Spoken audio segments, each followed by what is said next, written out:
Hukumomin Najeriya dai sun ce saurin ɗaukar mataki da zarar an ga alamomin cutar zai sa a samu sauƙi cikin gaggawa musamman ga ƙananan yara tare da rage bazuwarta a cikin al'umma. Najeriya dai na yawan fuskantar barkewar cutar sankarau a lokuta na zafi musamman a jihohin arewacin Najeriya. A shekarar 2025 bayanai sun ce Najeriya ta samu tallafin allurar rigakafin cutar sankarau sama da miliyan 1 bayan samun rahoton mutuwar sama da mutum 70 yayin da kusan mutum 800 suka kamu da cutar. Muslim Muhammad Yusuf, BBC Hausa a Abuja, Najeriya. Inda a yanzu karfe 7 na safe ne saura minti 16 kamar yadda yake a Isufari da ke jihar Yobe a Najeriya 6 na safe ke nan saura minti 16 a kumashin Ghana. Kuna tare ne da sashen Hausa na BBC. To yanzu kuma sai filin gane mana hanya.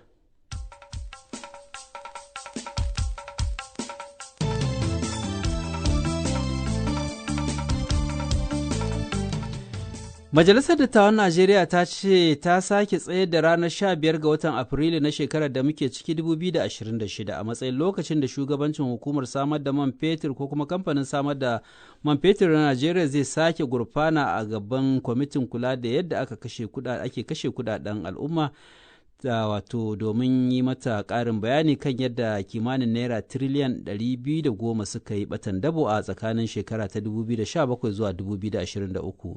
Shugaban kwamitin da ke lura da yadda hukumomi ke kashe kudaden gwamnati na majalisar dattawan Najeriya Sanata Aliyu Wadada shine ya bayyana hakan a tattaunawarsa da Khalifa Shehu Dokaji.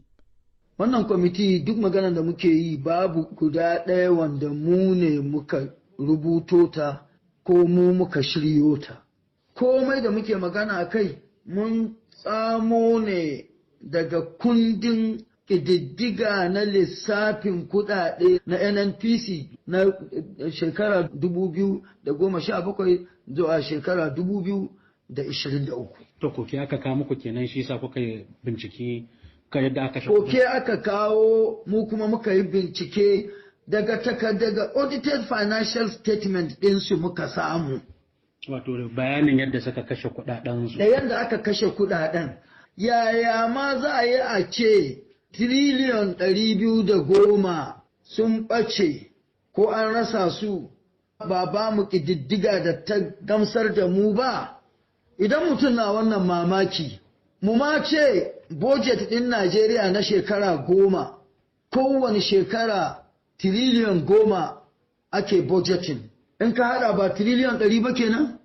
To NNPC kaɗai ta katta abin da ta faɗi mana ta faɗi wa duniya a wannan audited financial statement ɗinta cewa ta yi ta kashe tiriliyon 103.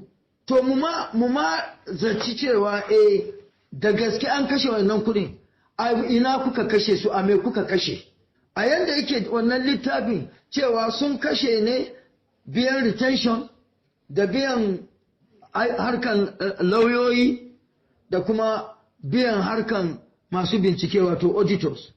Amma duka abubuwa uku nan da suka ce sun kashe a kai babu naira ɗaya ko biyu ko uku aka halakanta ta da wayannan abubuwa guda uku. To ya aka to kuka gano kuɗin maimakon 110 har ya kai triliyan da kusan 100? Tafiya ai muna kan tafiya kenan. Abinda suka ce sun kashe kenan. Abinda kuma ya kamata ya shigo masu na wayannan shekarun shine tiriliyon 107. Tiriliyon 107 din nan cewa aka yi kudin gaba ɗaya wa'yansu bankuna matattu su suka tafi da kudin. Yawwa bankunan ba suna, babu kudi. Don inda za ka bi aƙida na ƙidaddigan kudi da ba tiriliyon 210 za mu yi magana ba. Za a ce ne ƙaddara a cire liabilities wato nauye-nauye daga ƙaddara. Kaga da za a cire tiriliyon 103 daga tiriliyon 107. Kaga ana maganan tiriliyon 4 kenan kawai. To amma mu gare mu nan bai yiwuwa mu yi ta a haka. Don wannan tiriliyon 3 da aka ce an kashe ba gamsar da mu ba. Wannan da aka ce babu ba a gamsar da mu ba. To idan ka kalli 103 a wancan hannun ka kalli 107 a nan kuma dole su yi accounting for in ka haɗa nawa kenan ake magana abu ne da sai dole an samu cikakken fahimta. To ku me kuka gano da har kuka ga cewa akwai alamar aya tambaya? Mun yi tambayoyi guda 19 muka yi masu, wannan duka muna magana kan abu biyu ne kawai tukuna ko uku. Canza suna, logo da maganar rebranding da billboards, wai sun an yi ta yin billboards a Najeriya, su kawo mana billboards ɗin da aka yi a Najeriya, kuma in an yi billboards da canza logo da rebranding kowanne wani kuɗi ya ɗauka.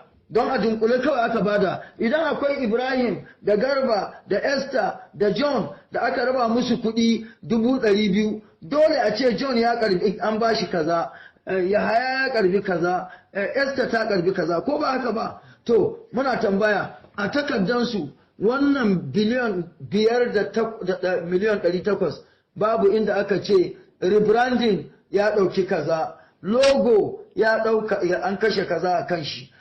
Billboards da aka yi a Najeriya, duk wanda zai yi magana Najeriya yau dole zai yi magana Abuja, kuma baka isa ban za ka yi magana Abuja za ka yi magana Kefi.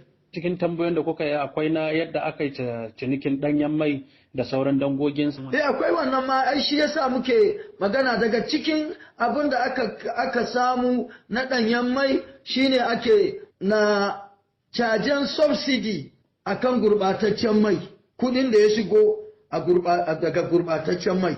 NNPC tana cajin ita kuma subsidy on kudin da aka samu daga other petroleum products. Wato ana ta ba da tallafi kenan.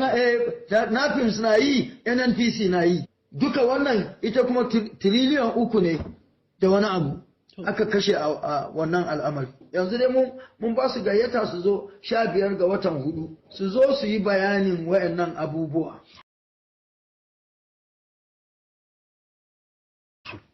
Komai dai da ka sani na rayuwa yana da lokacinsa. Kila an yi masu wayannan tambayoyi kafin yau, amma ba ta hanyar da mu muke bi ba yanzu. Committees na National Assembly ko na Senate daban-daban suke. Wannan public accounts ne. Komai namu ya kamata ne a bayyane. So shi yasa muke bayyanarwa. Amma wasu na ganin kamar ko wannan binciken tun da an kai shi daga 17 zuwa yanzu kamar wanda ana ganin kamar makarrabai ko makusanta tsohon shugaban kasa marigayi Muhammadu Buhari, shi yasa ake ba faɗaɗa wannan bincike. Me za ku ce game da wannan da ake ganin kamar jam'iyyar ku ta ne masu bita da kulli? Abin da ya kamata a rinka lura da Allah, bai yiwuwa mu kawo ko ma me ake son a faɗi. An yi laifin a zo a yi bayani cewa ku 'yan majalisa da yake ku siyasa kuka fi sani kuka fi iyawa, abun nan ba ku gane ba ne, ga yadda take a zo a ilmantar da mu. Amma a shiga wani maganan Buhari, wane ne Buhari, Allah ya ci kansa, Allah ya rahamshe shi. Magana ce wanda duk wanda ake maganan yau a kansu duka uku nan 'yan arewa ne, kuma dukansu musulmai ne. Ni dan arewa ne, ni musulmi ne. Magana ce ta gaskiya kawai. Kudin nan ai ba cewa muka yan sace su ba. To a zo a mana bayani. Ai batan dabo akwai in aka hau girka akan bude batan dabo aiko. A zo a hau girka shikenan. A zo a faɗi mana ba ku gane ba ne ga abu kaza ga abu kaza ga abu kaza. In muka fahimta za mu gaya wa 'yan